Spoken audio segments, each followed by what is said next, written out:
जय हिंद दोस्तों, स्वागत है आपका हमारे YouTube channel open mind point coaching centre पर।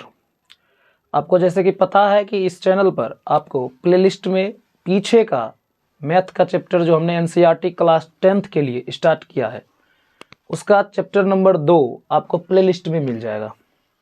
आज जो है हम ये नया चैप्टर त्रिकोणमिति स्टार्ट करेंगे।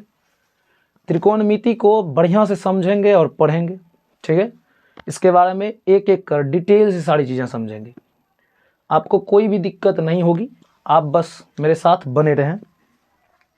तो हम जो है चैप्टर स्टार्ट कर रहे हैं त्रिकोणमिति। त्रिकोणमिति का मतलब समझेंगे पहले हम, ये त्रिकोणमिति है क्या, ठीक है। त्रिकोण मतलब त्रि मतलब होता है तीन, आपको पता है त्रि मतलब क्या होता है तीन, ये तीन हो गया। कोण मतलब आपको पता है क्या होता है कोण। कोण जो है ये एंगल है। एंगल मतलब दो रेखाओं के बीच का झुकाव, ये जो है ये जो बनेगा ये किसी को कहते हैं हम लोग कोण। क्या कहते हैं? कोण। तो ये हमारा हो गया कोण, यानी तीन कोण। तीन कोण यानी तीन कोण हो गया। अब देख लेते हैं, और है मिति यानी त्रिकोणमिति। मिति मतलब है भुजा, यानी तीन कोण या तीन भुजा वाले क्षेत्र के बारे में पढ़ना है। आपको पता है कि तीन कोण या तीन भुजाओं से बने हुए आकृति को हम लोग त्रिभुज कहते हैं। तो आपको पता है कि यानी कि इसके बारे में जो इस चैप्टर में हम पढ़ेंगे वो त्रिभुज के बारे में पढ़ेंगे। और त्रिभुज में भी कई प्रकार होते हैं। त्रिभुज में सिर्फ और सिर्फ एक त्रिभुज को पढ़ना है, वो है समकोण त्रिभुज। ऐसे आपको पता है कि त्रिभुज कितने प्रकार के होते हैं? त्रिभुज होते हैं 6 प्रकार के, 3 कोण के आधार पर और 3 भुजा के आधार पर। यदि आपको पता है तो बढ़िया है, नहीं है तो थोड़ा हम आपको रिकैप के लिए थोड़ा सा आपको फिर से याद दिला देते हैं त्रिभुज कितने होते हैं। त्रिभुज आपको बताएं, एक होता है भुजा के आधार पर 3 और 3 होता है कोण के आधार पर। यानी अभी पहले भुजा देख लेते हैं तो बोलते हैं सम बाहु। सम बाहु, सम मतलब बराबर, बाहु मतलब भुजा, यानी बराबर भुजाओं वाले त्रिभुज, समबाहु त्रिभुज। दूसरा होता है विषम बाहु त्रिभुज। विषम बाहु त्रिभुज। विषम बाहु त्रिभुज में इसका कोई भी भुजाएं आपस में बराबर नहीं होगी, यानी ये विषम बाहु त्रिभुज होगी। तीसरा होता है जो भुजा के आधार पर होता है वो है समद्विबाहु त्रिभुज। समद्विबाहु त्रिभुज। समद्विबाहु यानी वैसा त्रिभुज जिसका दो भुजाएं आपस में बराबर हो, उसको बोलते हैं समद्विबाहु त्रिभुज, ठीक है। ये तो था भुजाओं के आधार पर, ये तीनों किसके आधार पर था? ये था भुजा के आधार पर, ठीक है। ये तीनों भुजा के आधार पर। और 3 हैं जिसको हम लोग कोण के आधार पर पढ़ते हैं। कोण के आधार पर एक होता है न्यून कोण। न्यून कोण त्रिभुज। न्यून कोण त्रिभुज, ठीक है।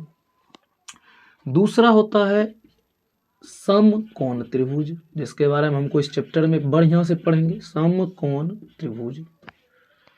तीसरा होता है वो है आपका अधिक कोण त्रिभुज। अधिक कोण त्रिभुज, ये आपको बस हमने याद दिलाने के लिए आपको बता दिया है। यानी ये न्यून कोण क्या होगा, इसमें जो है एंगल यानी कोण का मान, कोण को हम लोग इसमें थीटा पढ़ते हैं। थीटा का जो मान है न्यून कोण, यानी कि न्यून कोण होगा 90 डिग्री से, ये जो 90 डिग्री है 90 डिग्री से छोटा होगा, 90 डिग्री से छोटा होगा। और जो है कोण जो है 0 डिग्री से बड़ा होगा, यानी कि 0 डिग्री से बड़ा होगा, ठीक है। यानी 0 डिग्री से बड़ा है और 90 डिग्री से छोटा होगा, तो इसको हम लोग न्यून कोण कहते हैं। क्या कहते हैं? न्यून कोण। समकोण जो है वो उसमें थीटा जो है, थीटा यानी कोण, वो 90 डिग्री के बराबर होता है। 90 डिग्री के बराबर होगा तो उसको हम लोग समकोण कहते हैं, ठीक है। यानी कि वैसा त्रिभुज जिसकी कम से कम एक भुजा, एक कोण जो है वो 90 डिग्री का होना चाहिए, यानी ये उसे कहते हैं हम लोग समकोण त्रिभुज। तीसरा है अधिक कोण त्रिभुज, यानी वैसा त्रिभुज जिसका थीटा का मान, एंगल का मान, कोण का जो मान है वो 90 डिग्री से ज़्यादा होगा, यानी 90 डिग्री से ज़्यादा होगा और 180 डिग्री से कम होगा। 180 डिग्री से कम होगा, 180 डिग्री से कम होगा, ठीक है। यानी कि आपने क्या देखा, 90 डिग्री से बड़ा थीटा होगा यानी कोण, और 180 डिग्री से छोटा होगा ये हो गया कौन सा, अधिक कोण त्रिभुज। तो ये आपको बस याद दिलाने के लिए हमने लिखा था, ठीक है।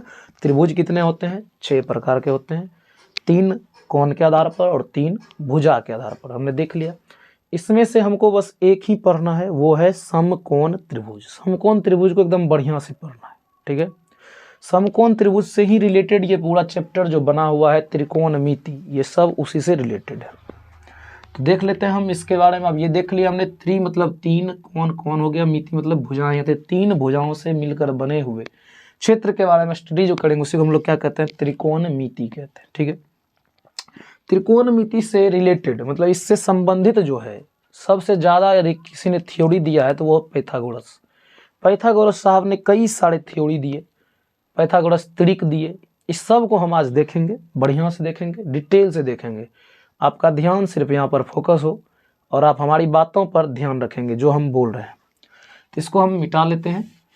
तो इसके आगे देखते हैं हम क्या करना है। एक हमको समकोण त्रिभुज ड्रॉ करना पड़ेगा। तो सब पहले हम समकोण त्रिभुज एक ड्रॉ कर लेते हैं। ये रहा समकोण त्रिभुज, यानी 90 डिग्री का कोण बनना चाहिए। एक हो गया 90 डिग्री, इसको मिला दीजिए, ये बन गया आपका समकोण त्रिभुज। ये हो गया समकोण त्रिभुज। कहा है कि समकोण त्रिभुज वैसे त्रिभुज होते हैं जिसके एक कोण कम से कम 90 डिग्री हो। 90 डिग्री हो गया, तो ये हो गया हमारा समकोण त्रिभुज। समकोण त्रिभुज में कुछ चीजें जो है वो फिक्स होती है। जैसे पाइथागोरस साहब ने बोला कि सबसे बड़ी भुजा जो इस त्रिभुज का होगा, सबसे बड़ी भुजा, ये समकोण त्रिभुज का सबसे बड़ी भुजा, उसको हम लोग कर्ण कहेंगे। क्या कहेंगे, कर्ण कहेंगे, यानी ये कर्ण हो गया। कर्ण को इंग्लिश में हाइपोटेनस बोलते हैं, हाइपोटेनस बोलते हैं। इसको शॉर्ट में हम लोग H से सूचित करते हैं, ठीक है।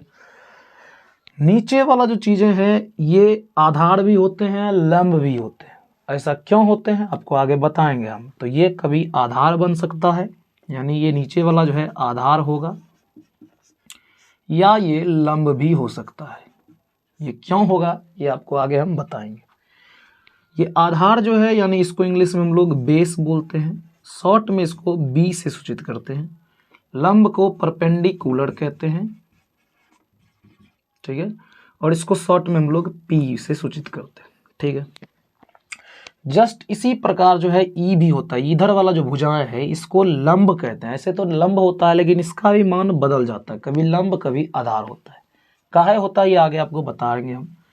लंब या ये आधार हो सकता है, लंब या आधार हो जाएगा, यानी ये भी परपेंडिकुलर या फिर बेस हो सकता है, यानी पी या बी हो सकता है, ठीक है।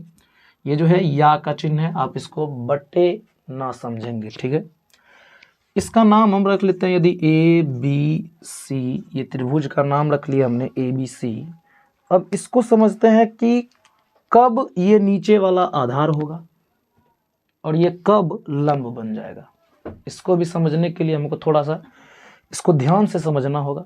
ये किस पे डिपेंड करता है, ये डिपेंड करता है आपके थीटा पर। थीटा भी आपको बताएं क्या होता है, वो कोण होता है, यानी कोण, थीटा का मान। जैसे यहाँ देखिए इस कोण बी के लिए 90 डिग्री थीटा है। थीटा क्या है, 90 डिग्री, यानी बी के लिए 90 डिग्री है। अच्छा, ये चीज तो इसके लिए ठीक है।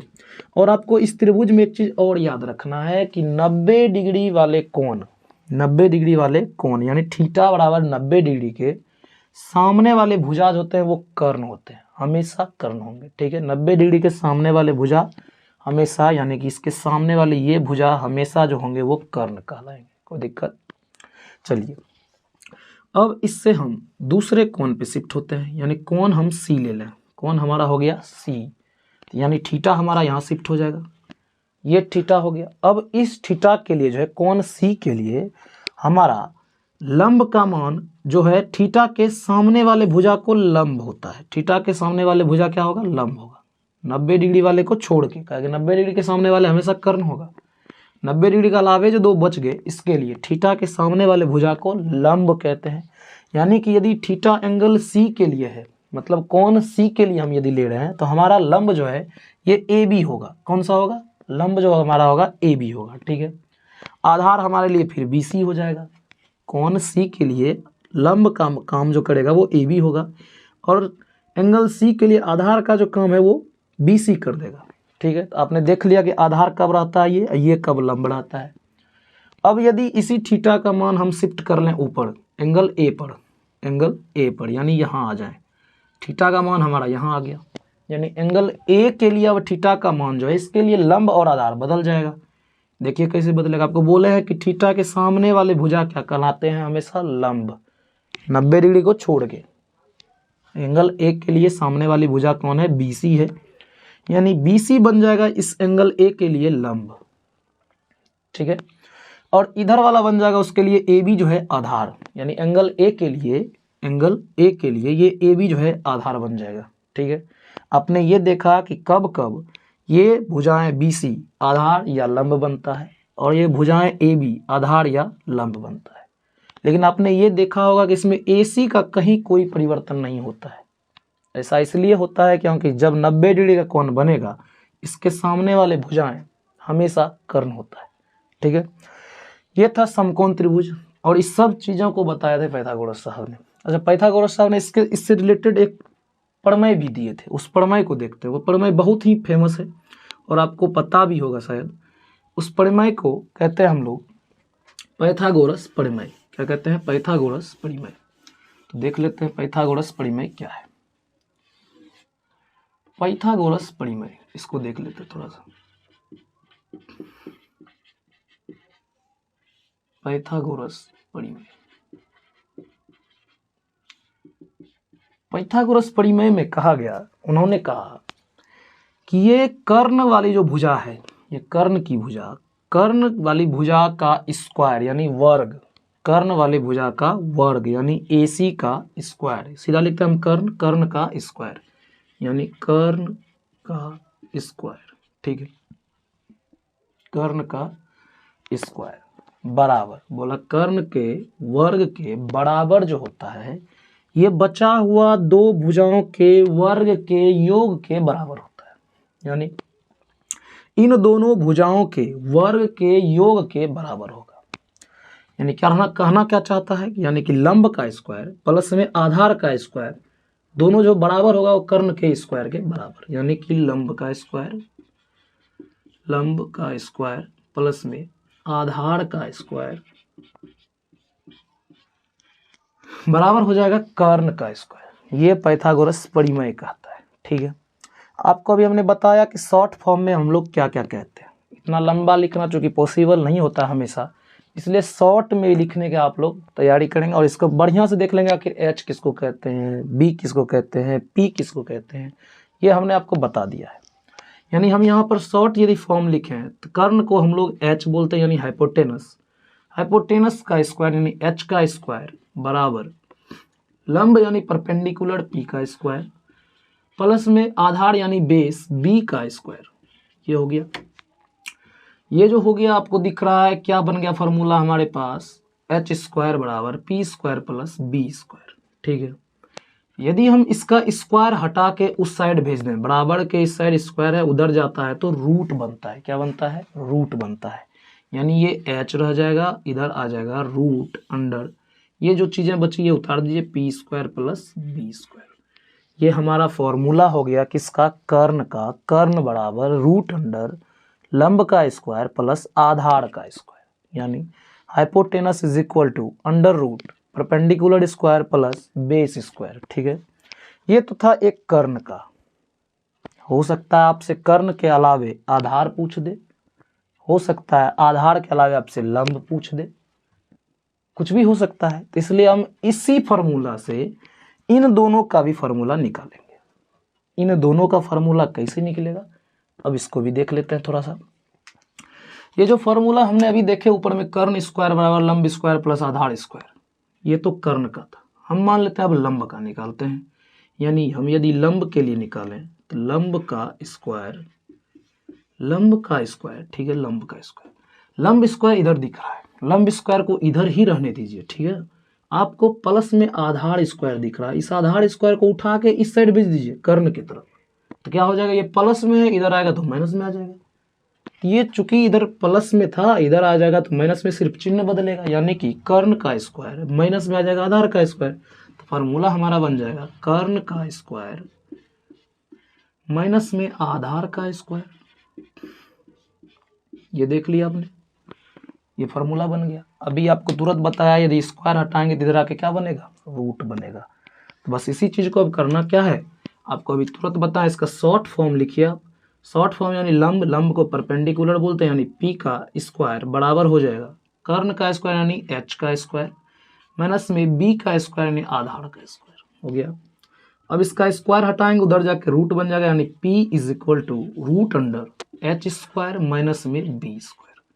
ये हमारा हो गया किसका फार्मूला, आपके लिए लंब का फार्मूला। ठीक है, कहाँ से निकला है, ये पाइथागोरस प्रमेय से निकला है। एक फार्मूला है, इसी से डेराइव फार्मूला ये भी है।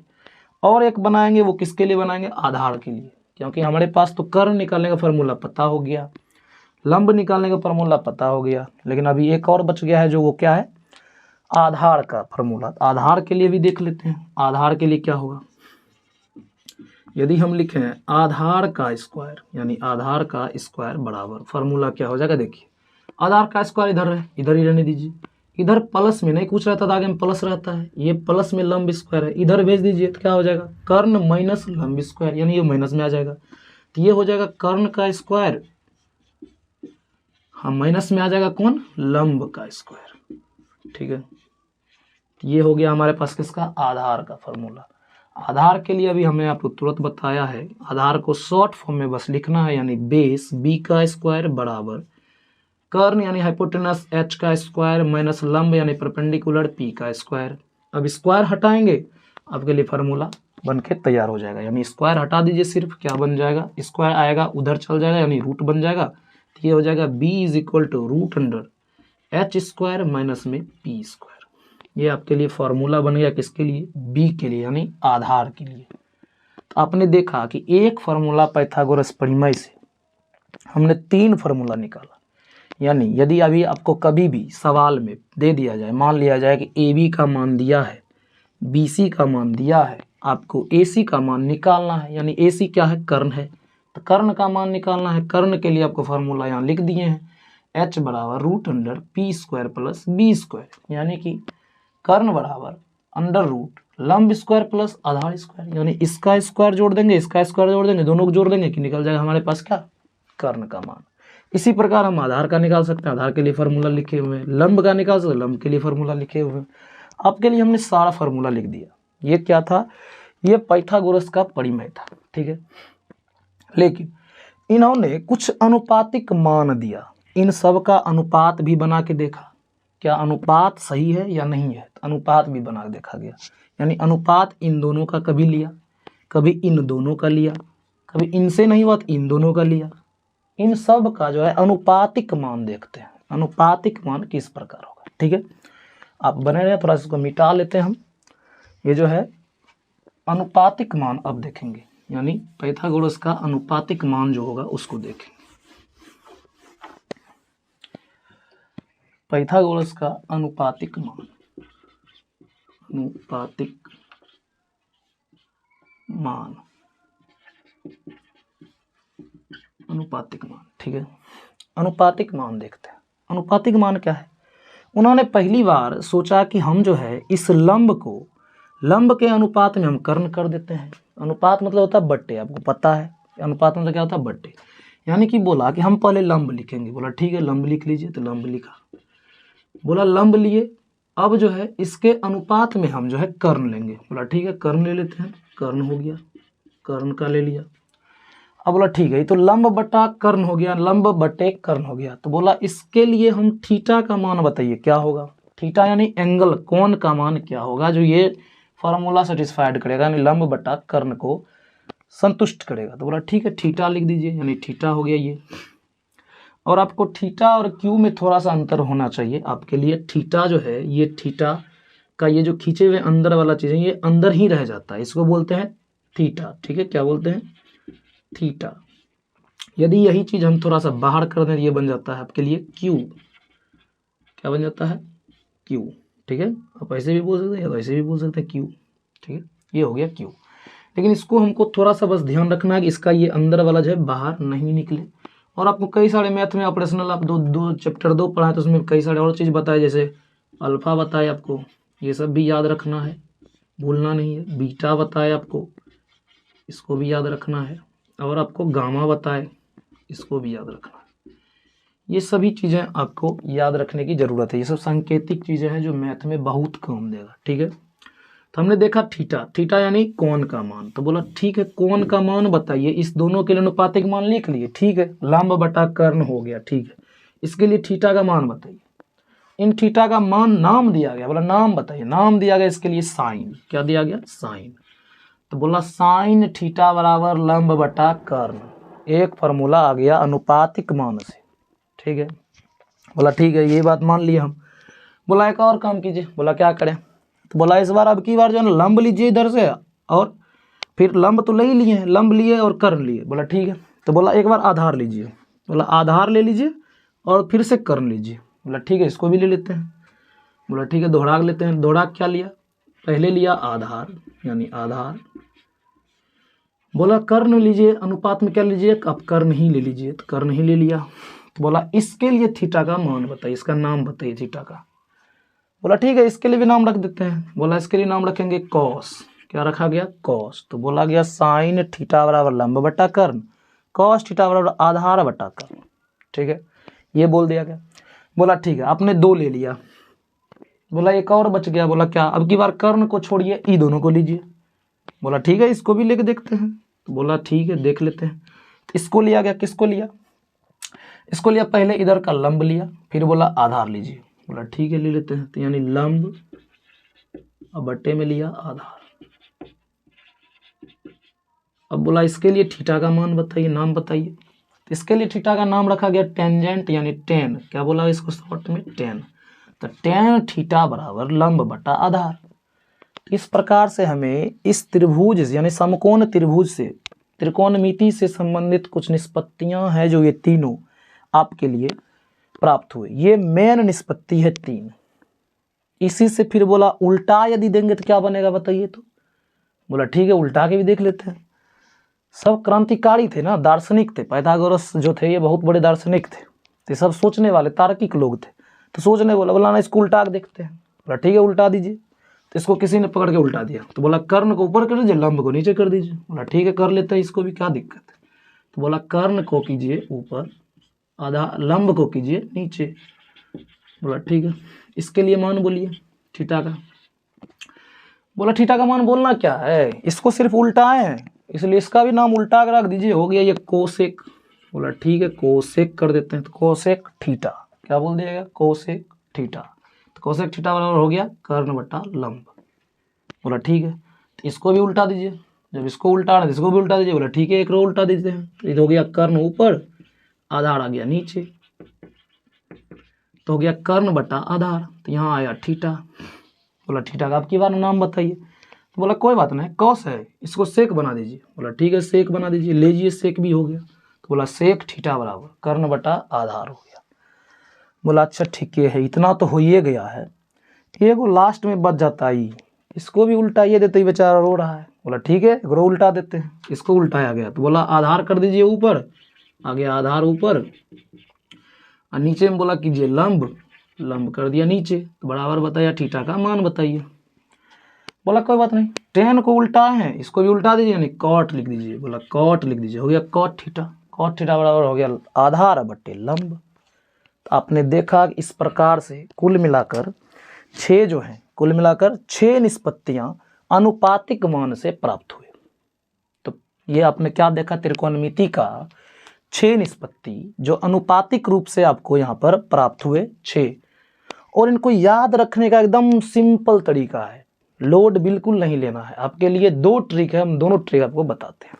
याद रखने का एकदम सरल तरीका है, ट्रिक। जिसे मान लीजिए आप, जैसे देखिए हम लिखते हैं, एक वर्ड लिखते हैं पहला ट्रिक के लिए, लका कला। लका कला इतना बड़ा वर्ड है, बस इसको याद रखना है। 6 अक्षर का मिला हुआ ये वर्ड है। बोला लका कला। बोला ठीक है, इससे क्या पता चलेगा? बोला इसके लिए हम शॉर्ट ट्रिक बनाए हैं ना, इसको याद रखने के लिए। बोला ठीक है, बता दीजिए।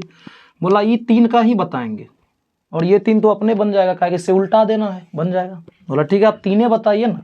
बोला ठीक है, 3 सुनिए। तो बोला पहले के लिए ल क लीजिए। बोला ठीक है, पहला के लिए ल क लिए। पहला कौन है? वो बोला साइन है पहला। तो बोला ठीक है, ये पहला है। पहला के लिए कौन आ गया? साइन, यानी साइन के लिए ल हो गया ऊपर, कर्ण हो गया नीचे। तो बोला लंब, ल फॉर लंब, क फॉर कर्ण, तो यानी लंब और कर्ण। लंब और कर्ण का रिलेशन पहले दो शब्द में है, यानी ल और क में। बोला ठीक है, ये तो साइन के लिए हो गया। बोला फिर दो अक्षर जो है उसको लीजिए दूसरे के लिए, यानी दूसरा कौन है, कॉस थीटा है। बोला ठीक है, दूसरा के लिए लेते हैं, मतलब आधार, आ से आधार, आ से क्या हो गया आधार, क से फिर कर्ण। तो बोला ठीक है, आधार बटा कर्ण किसके लिए आ गया, कॉस थीटा के लिए। बोला तीसरा जो बचा दो, वो तीसरे नंबर टेन थीटा के लिए लगा दीजिए। बोला ठीक है, लंब बटा आधार। बोला ठीक है, एकदम एक नंबर है, ट्रिक एकदम बहुत शॉर्ट है याद रखने का, लका कला। ये पहला ट्रिक था। आपको दूसरा ट्रिक बताते हैं। दूसरा क्या है, दूसरा जो है वो पहले से ही फ्रैक्शन में है, ठीक है, उसको आपको फ्रैक्शन में लाने का जरूरत नहीं। जैसे इसको लाए हम, लंब बटे कर्ण किए तब आया साइन थीटा, आधार बटा कर्ण किए तब आया कॉस थीटा, लंब बटा आधार किए तब आया टेन थीटा। उसमें पहले से बटे है। जैसे देखिए दूसरा नंबर ट्रिक क्या कहता है, इसको हम यदि मिटा लें थोड़ा सा जगह बन जाएगा। 2 नंबर ट्रिक क्या कहता है, 2 नंबर कहता है कि पहले से ही, इंग्लिश का है लेकिन आपको इसमें हिंदी में समझना है, लाल बटे के ए यानी कक्का, लाल बटे कक्का, एकदम आसान है। ये पहले से फ्रैक्शन में दिया हुआ है। एल फॉर स्टैंड ल मतलब लंब, ठीक है, एल का हिंदी क्या होता है, ल यानी लंब। ए का हिंदी आ या अ मतलब क्या, आधार, ठीक है।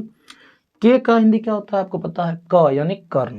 तो ये हो गया लंब बटे कर्ण। ये जो लंब बटा कर्ण है ये पहले से बना हुआ है, यानी ये पहले नंबर के लिए बना हुआ है लंब बटा कर्ण। ये जो पहला नंबर के लिए है लंब बटा कर्ण, यानी साइन के लिए हो गया साइन थीटा बराबर लंब बटा कर्ण। दूसरा, ये दूसरा बनाया गया, ये दूसरा नंबर दूसरे के लिए यानी कॉस थीटा के लिए आधार बटा कर्ण, पहले से बना हुआ। ये तीसरा लंब बटा आधार, ये किसके लिए आ गया, 3 नंबर के लिए आ गया। तो आपने देखा कि तीनों के लिए ये भी शॉर्ट ट्रिक है एकदम याद रखने का, ये भी शॉर्ट ट्रिक है याद रखने का। आपको जो अच्छा लगे उसको याद रखिएगा, लेकिन याद रखना जरूरी है, ठीक है। इतना ट्रिक बताने के बाद आपको ट्रिक बता दिया, उम्मीद है कि आपको ये सारा चीज़ें समझ आ रही होगी। यदि समझ आ रही है तो सेशन को लाइक जरूर करेंगे और दोस्तों के साथ शेयर करें ताकि उनको भी इसके बारे में पढ़ने का नॉलेज मिले, ठीक है। तो और आगे देख लेते हैं। ये जो है आपको कुछ ट्रिक दिखाए, अनुपातिक ये मान था, मान देख लिए हमने, पूरा ट्रिक देख लिए हमने। अब जो है इससे आगे क्या है, इससे आगे जो है जाने से पहले हम लोग जहाँ इस पर कुछ सवाल देखेंगे और एक पाइथागोरस त्रिक बताए थे, यानी पाइथागोरस त्रिक होता है। त्रिक क्या होता है, त्रिक मतलब वैसा 3 डिजिट या नंबर्स, ऐसा 3 नंबर्स ट्रिपलेट्स जो इस पूरे कंडीशन को सेटिस्फाइड करता हो। कंडीशन क्या था, पहले वाला फार्मूला, यानी कर्ण का स्क्वायर बराबर लंब का स्क्वायर प्लस आधार का स्क्वायर, यानी वो वैसा 3 नंबर होगा, तीनों भुजाओं का मान होगा। वो नंबर क्या होगा, दरअसल भुजाएं का मान होगा, लंबाई होगा, ठीक है। तो वैसा 3 संख्याएं चुना गया, वैसा जिसके बारे में आसानी से हम जो है ना उसके बारे में पता कर सकते हैं या ट्रिपलेट्स नंबर है या नहीं है। ये पाइथागोरस प्रमेय को सेटिस्फाइड करेगा कि नहीं करेगा, यानी उसके लिए संतुष्ट करेगा या नहीं करेगा। इसके लिए हम एकदम आसान सा कुछ चीज़ें हैं जो थोड़ा सा समय देंगे, देखते रहेंगे। तो देखते हैं, इसको मिटा लेते हैं थोड़ा सा। आप उम्मीद करते हैं कि सारे चीज़ों को नोट डाउन करते जा रहे होंगे, ठीक है। नोट डाउन करते जाएं या तो स्क्रीनशॉट आप लेते जाएं, ठीक है। हट गए आप स्क्रीनशॉट ले लीजिए, हो गया हो तो हम इसको मिटाते हैं। यदि आपको स्क्रीनशॉट लेने में कोई दिक्कत हो तो आप वीडियो को पॉज करके भी स्क्रीनशॉट ले सकते हैं, ठीक है। तो चलते हैं आगे। आगे क्या है, आगे ये है कि बोला पाइथागोरस त्रिक, पाइथागोरस का त्रिक यानी ट्रिपलेट, यानी ऐसा 3 संख्याओं का समूह जो इस पूरे पाइथागोरस परिमेय को सेटिस्फाइड करता हो, यानी संतुष्ट करता हो, ठीक है। यानी कि पाइथागोरस का त्रिक, पाइथागोरस त्रिक, ठीक है, पाइथागोरस त्रिक यानी कि वैसा ट्रिपलेट्स संख्याएं जो पाइथागोरस परिमेय को एकदम संतुष्ट करता हो, ठीक है। इसको देख लेता है ऐसा कौन है। तो इसमें से चूंकि 2 तरह के संख्या होते हैं, प्राकृतिक संख्या में 2 तरह के संख्या आते हैं, एक सम संख्या, एक विषम संख्या। बोला ठीक है, तो बोला सम संख्या के लिए कुछ रूल अलग होगा। बोला ठीक है, ये भी ठीक है, सम संख्या के लिए एक रूल होगा।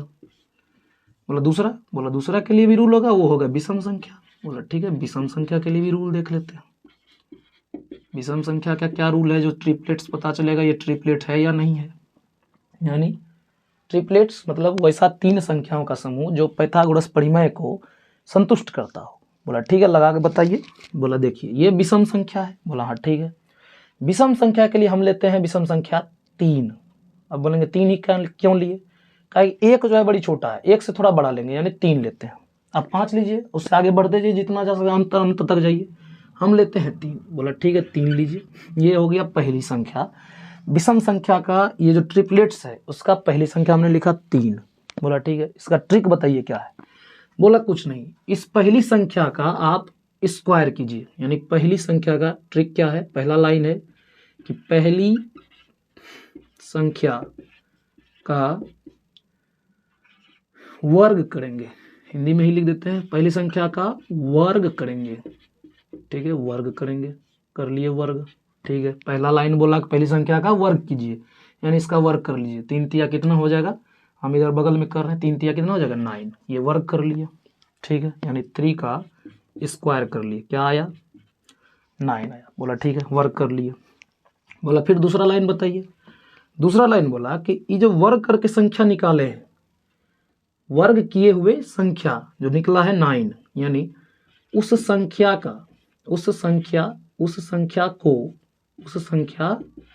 को आधा कर दीजिए। क्या कर दीजिए, आधा कीजिए। क्या बोला, आधा कीजिए। क्या कीजिए, आधा कीजिए। सॉरी, आधार लिखा गया था, आधा कीजिए। ठीक है, आधा कर लेंगे आप इसको। बोला आधा कीजिए, आधा कर लेते हैं। यानी ये जो संख्या निकला है 9, इसका आधा करना है। यानी 9 को आधा करना है, 9/2। 2 से ही भाग लगाने पर आधा होता है कोई भी चीज़ है, 2 से भाग लगाएंगे तो आधा हो जाएगा। बोला ठीक है, आधा कर लेते हैं। तो 9 का आधा कितना हो जाएगा 4.5। आपको पता है 4.5, यानी 4.5 हो गया।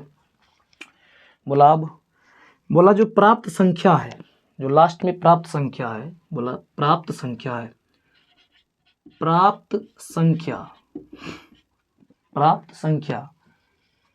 किन 2 संख्याओं के बीच का है, किन 2 संख्या का बीच का है, उसको लिखिए। लिखेंगे। ठीक है, इसको भी देख लेते हैं। लिखिए बोला है, लिख लेंगे। बोला कि ये जो संख्या निकला है प्राप्त संख्या किन 2 संख्याओं के बीच का संख्या है, बीच का। क्या बोला, किन 2 संख्या का बीच का है, यानी कि ये जो 4.5 है किसके बीच का होगा। आपको पता है 4.5 4 और 5 के बीच का होगा। 4 और 5 का बीच कौन आता है 4.5। यानी ये 2 संख्या जो है इन दोनों संख्याओं को लिखेंगे। तो यही दोनों संख्या जो होगा, ये जो 4 और 5 आया, यही 2 संख्या जो है वो पहली संख्या का ट्रिपलेट्स, मतलब 2 और संख्या बनेंगे। बोला ठीक है, यानी ये 4 उठा के यहाँ लिख दीजिए और ये 5 लिख दीजिए। ये ऐसी संख्या है, ये तीनों ऐसी संख्याएं हैं जो इस पाइथागोरस परिमेय को एकदम फुलफिल करते हैं, यानी कि इसको एकदम पूरी तरह से संतुष्ट करते हैं। यानी वो किस प्रकार निकाले, हमने आपने देखा। विषम संख्या के निकालने के लिए कुछ रूल था, उस रूल को लिखे पहले हमने, आपको समझाया भी 7 एग्जाम्पल में। ठीक है, उम्मीद करना आपको समझ आया होगा। इसी प्रकार एक और एग्जाम्पल के तौर पे हम लेते हैं दूसरा संख्या, देखते हैं विषम संख्या। आपको लगता होगा एक के लिए ही है, एक और ले लेते हैं, कोई बात नहीं। हम 3 को छोड़ के आपके अनुसार 5 या 7 ले लेते हैं। चलिए हम 7 ले लेते हैं, ये 7 होगी। पहली संख्या हमारा हो गया विषम संख्या 7। इसका बोला है आप क्या कीजिए, स्क्वायर कीजिए। 7 का स्क्वायर कीजिए, 7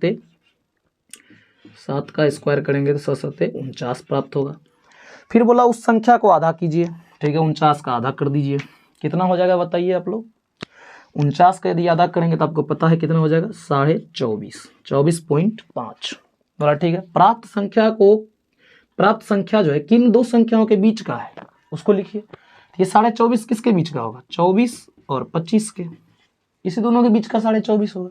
यानी कि यही संख्या दोनों को उठा के लिख दीजिए, आपका ट्रिपलेट्स कंप्लीट है। यानी कि ये हो गया 24, ये हो गया 25।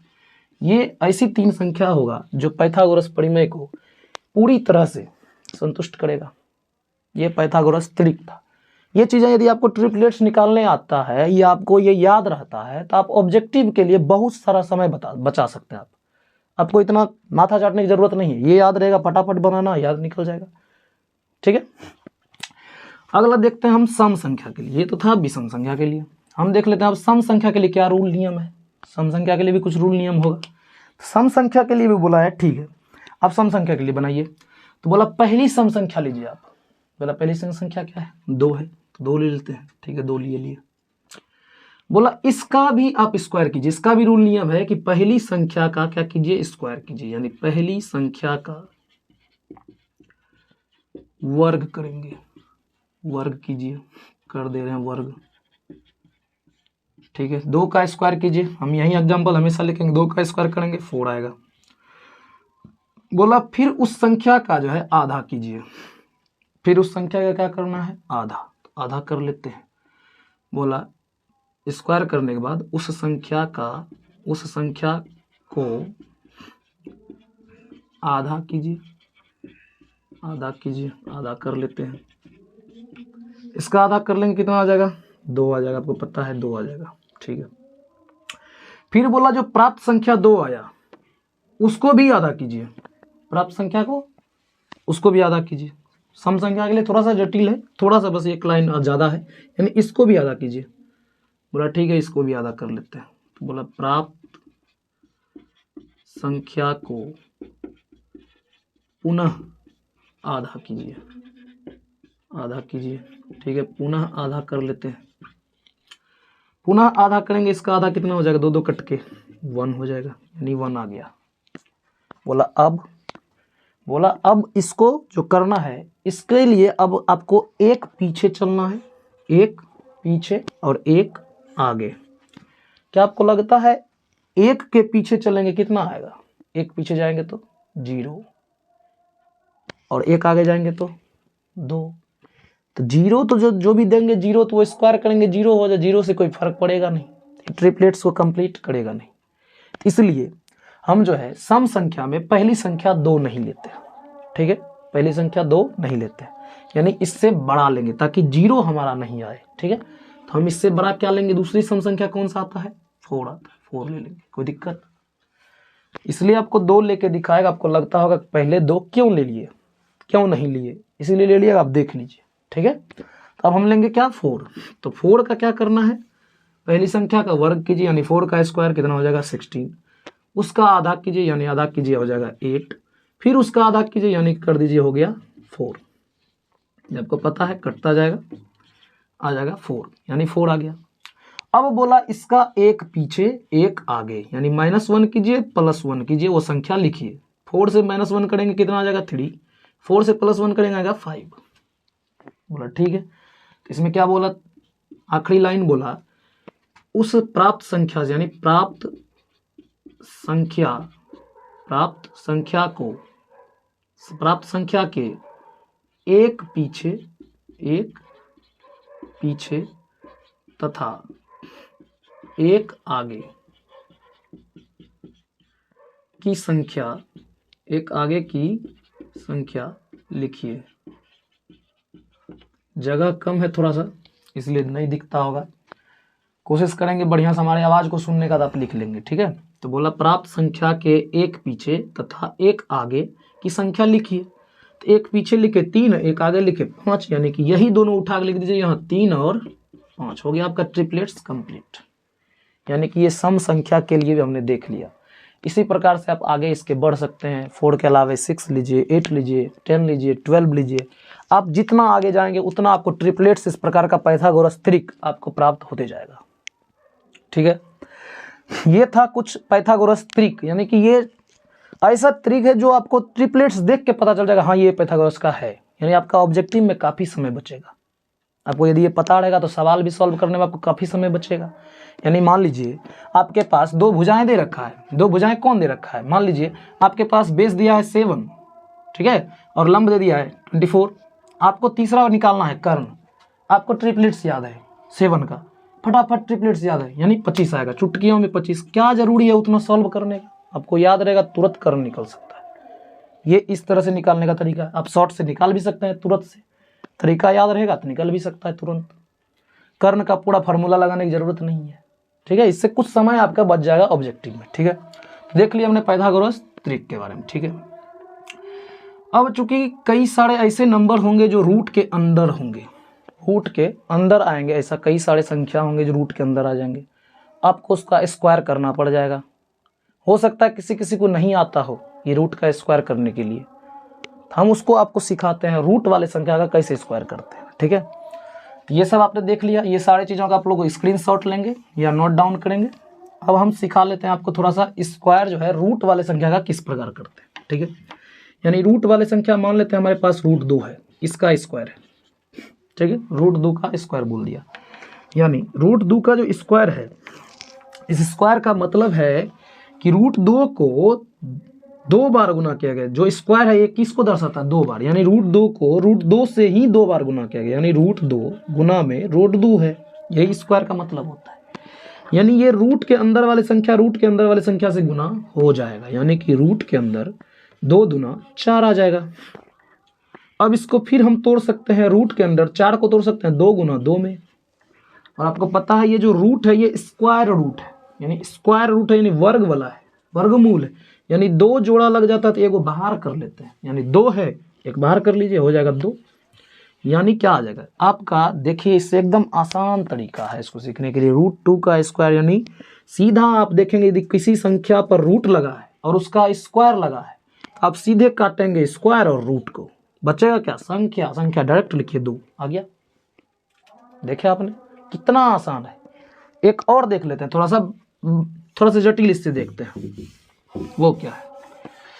वो है आप मान लेते हैं हम 3 रूट 2 है, अब इसका स्क्वायर आ गया, तो कोई बात नहीं, टेंशन बिल्कुल नहीं लेना है, टेंशन दूसरे को देना है। आपकी तैयारी इस प्रकार हो कि सामने वाला देख के कलम छोड़ दे, ना तैयारी तो किया है बच्चा। देखिए 3 का स्क्वायर है, पहले तो इसका स्क्वायर करेंगे, इस पर भी स्क्वायर है, इसका पहले करेंगे, 3 बाहर है इसलिए इसका करेंगे, 3 तिया 9 हो जाएगा, 9 लिख देंगे। और अभी तुरंत आपको रूट 2 का स्क्वायर सीखा है, कितना होता है 2, यानी स्क्वायर और रूट कैंसिल कीजिए, कितना आ जाएगा 2, यानी 9 मल्टीप्लाइड बाय 2, तो 9 2 जा 18, यानी 18 हमारे पास संख्या प्राप्त है। एकदम आसान तरीका है। तो आज के लिए जो है हमने काफ़ी सारा समझा दिया है आपको चीज़ें। और इससे रिलेटेड जो सवाल आएंगे, ये फार्मूला जो पीछे हमने बताया साइन कॉस निष्पत्ति ये अनुपातिक मान, वो आप यदि याद रखते हैं तो आपका सवाल जो आगे आने वाला है एकदम चुटकियों में बनेगा। आप बस उस चीज़ को याद रखेंगे, सारा चीज़ें जो हमने समझाया इसको अपने आप को याद रखवाएंगे बहुत तेज़ी से। जितना मेहनत कर सकें आप कीजिए, बिना मेहनत का कुछ नहीं होगा, ठीक है। तो आज के लिए इतना ही, ठीक है। तो इसको जो है आप, और इससे ज़्यादा क्या बोलेंगे आपको, इतने आज इतना के लिए हमको लगता है काफ़ी है। इससे आगे की क्लास जो है अब हम कल देखेंगे, ठीक है।